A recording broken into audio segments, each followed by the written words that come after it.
With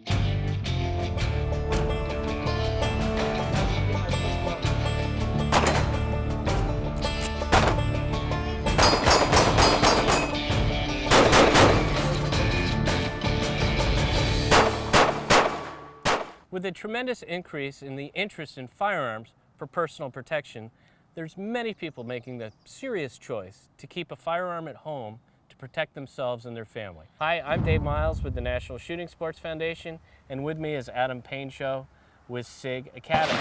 And Adam, let's talk a little bit about home defense and the choices people should make to protect themselves. Sure. If somebody's choosing a firearm for home defense, you certainly have a lot of choices. Pistols, rifles, shotguns. Specifically, what we're going to talk about today is the pistol. The pistol or handgun, actually a revolver or a pistol, semi-automatic pistol. They're great choices for home protection. A shotgun is another great choice, as is a rifle. I'm a big fan of the pistol for home protection, though, because I can do it in one hand. For instance, I could have my hand on the gun and the other hand on the phone talking to the 911 operator. Or I can multitask. I can have a hand on the gun, opening the door, get my kid, bring him into the safe room in the house. So you can kind of multitask a little bit more with a handgun than you could with a long gun. So a pistol revolver is a great choice. Specifically when we teach folks about selection of a handgun for home protection, what we're looking for typically is a medium to a full-size handgun. I wouldn't necessarily want a subcompact or a little micro pistol for a home protection gun. There's no point in it. I don't need it to be small. I don't need it to be concealable or anything like that. So when the bump happens in the middle of the night and I'm grabbing that gun out of my safe or out of the nightstand, wherever it is you safely keep your firearm, I want to be able to just grip that thing and have a full hand grip on that gun. So I don't want to be messing around with a little tiny revolver or a little semi-auto. I want a full-size gun, or at least a medium-sized gun. Also, I want a gun with a fair amount of ammunition. All right. So if I'm thinking a revolver, maybe an 8-shot revolver or a semi-automatic pistol, I want a full capacity magazine like this 20-round magazine, or I want a fair amount of ammunition in my gun because if the time ever came to have to reload your home defense pistol, the ammunition may not be with you. It may be in the nightstand and you're downstairs or you're outside. So I want a sustainment in my gun. I want it to be self-sustained, a fair amount of ammunition, a full-size gun. And another really big one, personally for us out here at the SIG Academy, when we teach folks about selection of a handgun for home defense, is a flashlight. I want a nice bright white light on that gun because the reality is bad things happen in the night. And I don't want to have to multitask with a flashlight.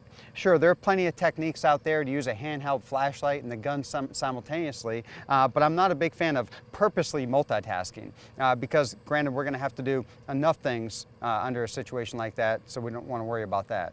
So having a high-quality pistol-mounted or revolver-mounted flashlight on your gun that's easily activated is a great option. Sure. Another great option for a home defense pistol or revolver is going to be a laser. A laser is a great option as well. Now, is a laser going to make you a better shooter? No, not at all. But a laser will tell you where you're pointing your gun. It can be a great de-escalation tool. Bad guys see red dots, green dots on them. Keeps their eyes open. This is not a good situation. And maybe they put their hands down, they comply, or they run out of the house. And that's exactly what we really want. So a nice bright light, possibly a laser, full-size gun, fair amount of ammunition, good quality hollow point ammunition, and night sights are a great option as well. But the white light and laser type of devices are even better. So that's really what we're looking for in a home defense handgun, because I don't want to multitask. So I have everything set up right here, ready to go. Now, of course, storage is always something we have to consider as well. If you got little ones around the house or visitors a lot, you need to keep that thing safe. It can't just be in your nightstand, accessible to little kids and things like that. So you may need to keep it in one of those little pop-up safes that you punch in a couple numbers, or biometric safes, or at least a cable or a trigger lock or a traditional safe, whatever suits your lifestyle. Sure. But obviously we need to find a compromise between having it readily available and not being able to get it when we need it. So it's always kind of finding that happy medium.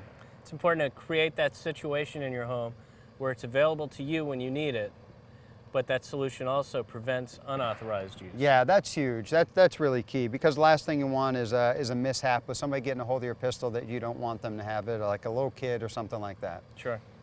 Great.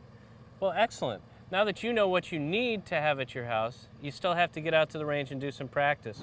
So Go out, find a range. If you're looking for one, you can visit our website. It's called wheretoshoot.org. And when you're on the range, remember, firearm safety depends on you.